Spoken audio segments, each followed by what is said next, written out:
నియోజకవర్గాల పునర్విభజన జరిగితే రాష్ట్ర వ్యాప్తంగా పలు జిల్లాల్లో మార్పులు ఖాయం. ఈ పరంపరలో సీమలోని కీలకమైన జిల్లా కడపలోనూ భారీ మార్పులు జరగనున్నాయి. ప్రస్తుతం ఈ జిల్లాలో 10 శాసనసభ నియోజకవర్గాలున్నాయి, 2 పార్లమెంటు స్థానాలు ఉన్నాయి.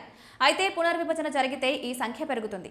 10 అసెంబ్లీ స్థానాలను 12 లేదా 14కు పెంచే అవకాశం ఉంది. దీనిలోనూ కీలకమైన పులివెందుల నియోజకవర్గంపై పెద్ద ఎత్తున చర్చ జరుగుతోంది.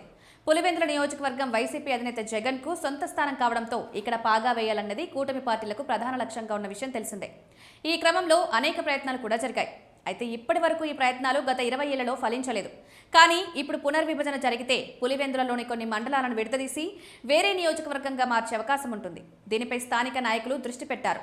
సింహాద్రిపురం, చక్రాయపేట, వేంపల్లిలో వైసీపీ మద్దతుదారులు అధికంగా ఉన్నారు. ఇదే జగన్ కు బలంగా మారింది. ఈ మండలాల్లో కొన్నింటిని విడదీసి ప్రత్యేక నియోజకవర్గంలో కలిపితే వైసీపీకి ఆటోమేటిక్గానే బలం సన్నగిలుతుంది. ఇక కడప నియోజకవర్గంలోనూ ఇదే తరహా వ్యూహంతో ఉన్నారని తెలుస్తోంది. కడప నియోజకవర్గంలో గత ఎన్నికల్లో టీడీపీ విజయం దక్కించుకుంది. ఇప్పుడున్న పరిస్థితుల్లో కడపను కూడా పునర్విభజన పరిధిలోకి తీసుకునే అవకాశం ఉందని సమాచారం. వాస్తవానికి కడపలో ఒకే ఒక మండలం ఉంది. కడప పేరుతోనే ఉన్న ఈ మండలం విస్తారంగా ఉంది. దీంతో దీన్ని విభజించి పొరుగునున్న కొన్ని మండలాలను కలుపుకుని నియోజకవర్గం ఏర్పాటు చేస్తే బెటర్ అన్న సూచనలు వినిపిస్తున్నాయి.